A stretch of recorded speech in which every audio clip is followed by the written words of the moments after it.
Kedatangan sosok yang begitu menggemparkan medan pertarungan ternyata adalah Yao Chen. Setelah sekian lama proses penggabungan jiwa serta raganya ke dalam tubuh yang diberikan, dia pun mendapatkan kebangkitan sempurna dengan kekuatan yang mampu mengguncang dunia. Shoyan dilanda dengan keterkejutan luar biasa sembari bertanya, "Guru, kau sudah bangun?" Yao Chen lantas membenarkannya, sementara Tiansun ke-9 juga benar-benar tidak habis pikir.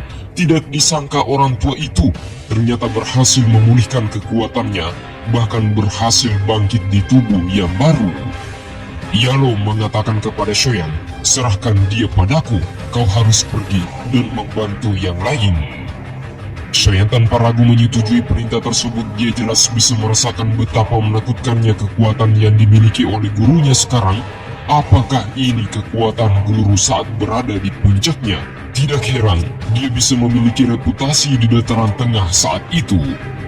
Tiansun ke-9 lantas berkata, "Apakah menurutmu kau bisa bertarung dengan istana jiwa hanya karena kau telah memulihkan kekuatan puncakmu?"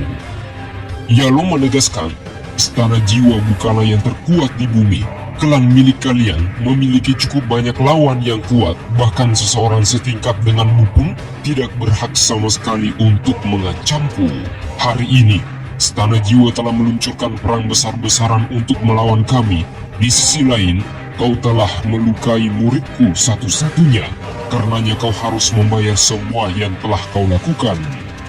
Mendengarkan itu, pandangan Tiansun ke-9 menjadi suram gelap dingin. Lengannya kemudian dipelintir mengeluarkan doki biru berceceran ke segala arah, membentuk seekor binatang raksasa besar yang memiliki taring serta cakar begitu tajam, membawa tekanan energi dan langsung menerkam ke arah depan. Yalo hanya mengangkat satu tangannya, dia mengepalkan ruang di depannya dan seketika dihancurkan. Binatang raksasa tersebut dileburkan tanpa tersisa sedikit pun. Yalo melancarkan sebuah tangan spasial raksasa menyatu dengan ruang di sekitarnya, langsung menuju ke arah Tiansun ke-9. Mode serangan mematikan mendekat di hadapan matanya. Tiansun ke-9 buru-buru memadatkan jumlah energi di tubuhnya, membentuk sebuah penghalang tameng pertahanan yang bernama air biru setinggi 1000 kaki. Ledakan mengguncang wilayah pavilion bintang jatuh. Tubuh Tiansun ke-9 terhuyung-huyung tak berdaya saat seluruh penghalangnya dihancurkan. Bahkan dia telah menderita beberapa luka yang cukup fatal selama pertukaran pertama dengan Yao Chen. Sungguh, pengalaman tempur yang di luar nalar. Pandangan semua orang yang melihatnya dari bawah lantas mengatakan, apakah ini kekuatan yang sesungguhnya dari Yao Sunsi? Tidak bisa dipungkiri, setelah berhasil bangkit di tubuh barunya, diyakinkan seluruh bencana besar yang telah menimpa pavilion bintang jatuh sekarang akan segera terselesaikan. Kebangkitan Yalo akan membalikan situasi medan peperangan 100%. Telapak tangan layaknya dewa kemudian menyerbu dengan kecepatan kilat. Kekuatan mode penghancur seketika menghantam para bawahan aula jiwa yang berdekatan dengan lokasi pertarungan, termasuk Tiansun hitam putih yang dihadapi oleh boneka wayang miliknya serta King Lin. Pembantaian massal terjadi.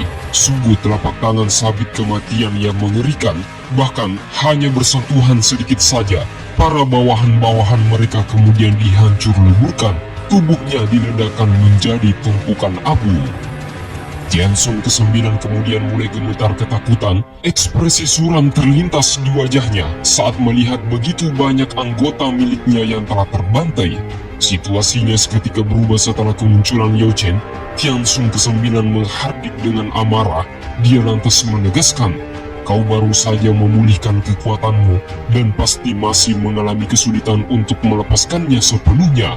Aku ingin melihat apakah kau bisa membalikkan keadaan dengan kekuatanmu sendiri hanya untuk menyelamatkan pavilion bintang jatuh." Setelah mengatakan itu, tangannya tiba-tiba membentuk sebuah segel. Ruang di sekitarnya perlahan terbuka. Garis retakan spasial terbentuk dan muncullah satu master dusun tambahan, yaitu Tiansun ke-8. Kemunculannya membuatnya juga tidak habis pikir. Tiansun ke-9 berada dalam mode terdesak, bahkan sampai mengaktifkan bidak giok spasial hanya untuk memanggilnya. Tiansun ke-9 hanya bisa menghela nafas yang begitu berat. Lawan yang dihadapinya kali ini bukanlah main-main, bahkan dia menyuruh Tiansun ke-8 untuk melihatnya dengan seksama siapa yang dihadapinya sekarang. Sosok mengerikan itu kemudian mengangkat kepalanya. Dia lantas berkata, "Oh, Yao Chen ya, tidak disangka kau telah berhasil memulihkan kekuatanmu." Yalo menegaskan, Istana Jiwa benar-benar telah mempersiapkannya dengan sangat matang. Bahkan bukan hanya Tiansun ke-9 yang dikirim, tetapi bahkan ikut mengirimnya juga ke tempat ini. Tiansun ke-8 akhirnya tidak menyangkal mengapa dirinya dipanggil ke tempat tersebut. Pantas saja, dengan kekuatan yang dimiliki oleh Tiansun ke-9, jelas memang bukanlah tandingannya. Sepertinya, kerugian dari misi yang dijalankan hari ini sangatlah di luar ekspektasi. Tiansun ke-9 berkata, dia baru saja mendapatkan tubuh barunya kembali. Meskipun kekuatannya telah pulih, tetapi dia belum mencapai puncaknya. Mungkin aku sendiri tidak yakin untuk menjatuhkannya, tetapi jika kita berdua bekerja sama, maka pasti bisa mengalahkannya. Tetapi apa jawaban Tiansun ke-8? Dia terlebih dahulu mengatakan bahwa jangan pernah meremehkan orang tua itu. Terbenak di hatinya, meskipun mereka berdua adalah kekuatan pamungkas untuk misi kali ini, tetapi dari segi pemahaman, Tiansun ke-8 bisa merasakan betapa menakutkannya kekuatan yang dimiliki oleh Yao Chen setelah dibangkitkan. Shoyan yang berdiri di puncak gunung mulai memasang wajah suram. Dia merasakan di balik keterampilan aneh yang dimiliki oleh Tiansun ke-9, yaitu energi afinitas air, ternyata sifat erosi serta penghancur yang terkandung di dalamnya sangatlah kuat, bisa menghancurkan seorang ahli dohuang dalam sekejap mata dan melukai ahli dosong.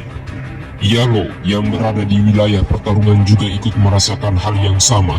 Ketika melihat tetesan hujan misterius yang tersebar di langit-langit, dia mampu merasakan setiap titik air hujan tersebut mengandung kekuatan ledakan yang bisa menghancurkan tubuh seseorang. Dan itu menandakan bahwa mereka berdua sudah bersiap untuk melancarkan serangan mengejutkan. Baru saja memikirkan itu, Tiansun ke-9 serta 8 kemudian mengeluarkan teriakan teredam pecah dengan satu kata, yaitu kumpulkan. Bola hujan ungu pekat setinggi 1000 kaki perlahan muncul dan ukurannya sangatlah besar. Kekuatan tersebut berputar mengeluarkan energi mengerikan. Jika serangan tersebut meledak, maka hanya membutuhkan waktu sekejap mata saja, seluruh pegunungan yang berada berdekatan dengan pavilion akan dihancurkan. Situasinya semakin tidak terkendali. Seluruh tatapan manusia yang melihatnya, termasuk ahli dosun yang berada di pihak Shoyan, mulai menelan ludah kepahitan. Fluktuasi energi menakutkan yang terpancar dari bola-bola raksasa tersebut, bukankah sudah cukup untuk meratakan seluruh pavilion bintang jatuh? Kedua Tiansun tersebut kemudian tertawa liar mengatakan, "Yao Chen, aku ingin melihat apakah kau masih memiliki kemampuan untuk memblokir serangan gabungan dari kami berdua." Teknik tersebut diberikan nama sebagai erosi surga hujan. Ketika tangan mereka berdua mendorong lingkaran mematikan itu menuju ke arah Yalo, Yalo seakan-akan tidak menunjukkan reaksi apapun, sehingga Tiansun ke-9 serta ke-8 mulai berpikir, akhirnya orang tua ini sudah bersifat pasrah untuk menerima kematiannya. Namun Yalo hanya mengeluarkan satu kalimat, yaitu berhenti. Ketika teriakan tersebut pecah dan bergema di seluruh pavilion, lingkaran kematian yang dilepaskan oleh kedua Tiansun tersebut seketika berhenti sesuai dengan perintahnya. Tangan Yalo kemudian dimasukkan ke dalam lingkaran raksasa itu, layaknya air tenang, sunyi, hampa, tampak tidak ada sesuatu yang terjadi. Dia lantas berkata, "Aku yang sekarang memang tidak bisa melepaskan kekuatan penuhku, namun dengan apa yang kumiliki sekarang, itu sudah lebih dari cukup untuk berurusan dengan kalian berdua." Sembari menambahkan serta memperjelas kepada semua orang bahwa saat ini aku bukanlah seorang dusun puncak, melainkan seorang bansing. Dua kata sederhana itu tiba-tiba membuat sekujur tubuh Tiansun ke-9 serta 8 seketika mati rasa. Wajah keduanya tampak muram ketika melihat bola-bola serangan miliknya tidak disangka dihentikan hanya menggunakan satu tangan. Level yang disebutkan oleh Yo Chen dengan sebutan Banseng, bukankah adalah sebuah jurang keputusasaan bagi ahli dosun sepertinya? Kejadian yang benar-benar tidak diharapkan oleh para anggota Aula Jiwa. Mereka sungguh tak menyangka bahwa awalnya mereka berpikir, meskipun Yo Chen berhasil mendapatkan tubuh baru, tetapi tidaklah mungkin dia bisa menuju ke ranah Banseng dengan mudah. Minimal harus mencapai ranah dosun terlebih dahulu. Tragedi yang terjadi di hadapan mereka sekarang adalah sesuatu yang di luar ekspektasi. Mendengarkan sebutan dua kata yaitu Banseng, seluruh murid Pavilion Bintang Jatuh, bahkan Feng Shusi sendiri pun merasa sangat bahagia dan bangga dengan kembalinya Yo Chen ke sisi mereka. Maka di masa mendatang pavilion miliknya bukan lagi sesuatu yang bisa dijatuhkan oleh siapapun, bahkan meskipun memandang faksi tertinggi menakutkan seperti Aula Jiwa. Retakan bola-bola hitam yang tergantung di udara mulai memancarkan retakan sampai bahkan dipecahkan menjadi puing-puing tak tersisa. Yalo menghancurkan serangan kedua Tianxun di hadapannya hanya menggunakan satu tangan, sekaligus untuk menunjukkan kekuatan elit Banseng yang sesungguhnya. Dan pada akhirnya Tianxun ke-9 serta ke-8 menelan ludah kepahitan.